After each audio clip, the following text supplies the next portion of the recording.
Hi,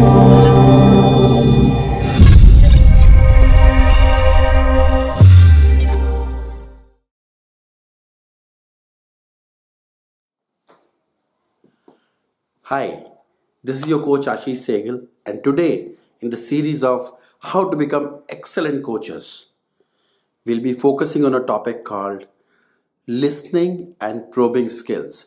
As a coach, it is really important to have excellent listening skills and subtle and wonderful probing skills. So, continue watching listening and probing skills for life coaches. 7 active listening and probing skills. And the first skill we talk about is being attentive. Let's see how attentive you are.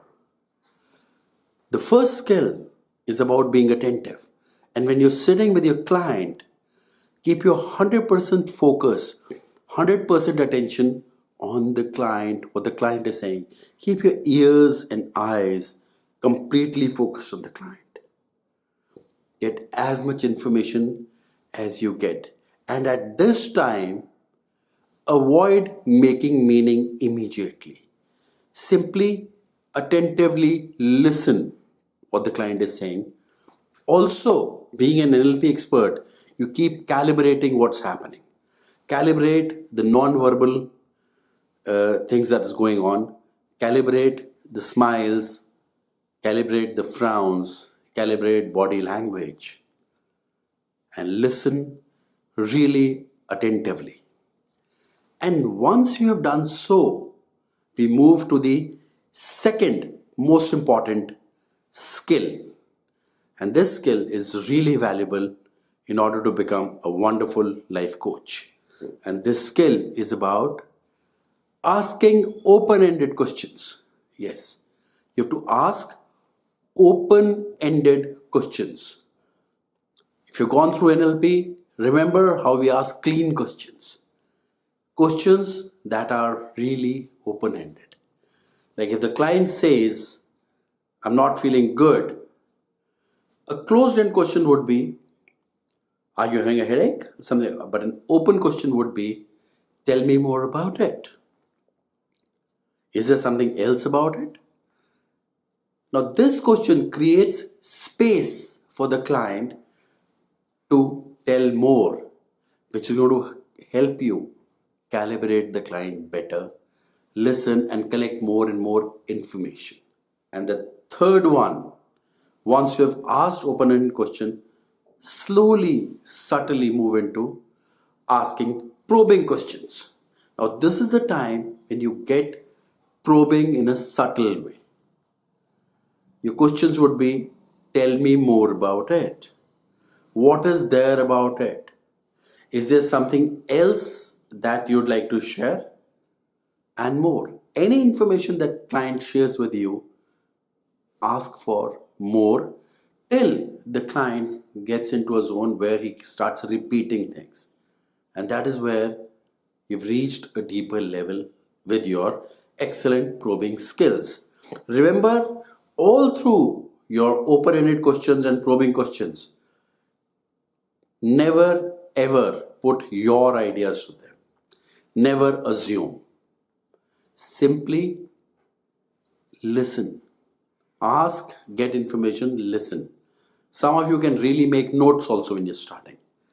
But with time, you'll get practice that you'll listen and know what's going on with the client.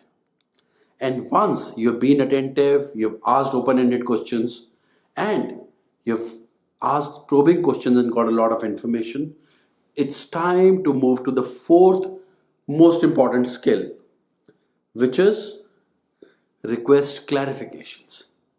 Now, all the points that you have made during probing questions and open-ended questions, ask for clarification for each point you did. Just repeat those points and ask, so what do you really mean by this? What is going on here? Tell me a little more about it. And once you started getting information about these points, the clarity is going to increase.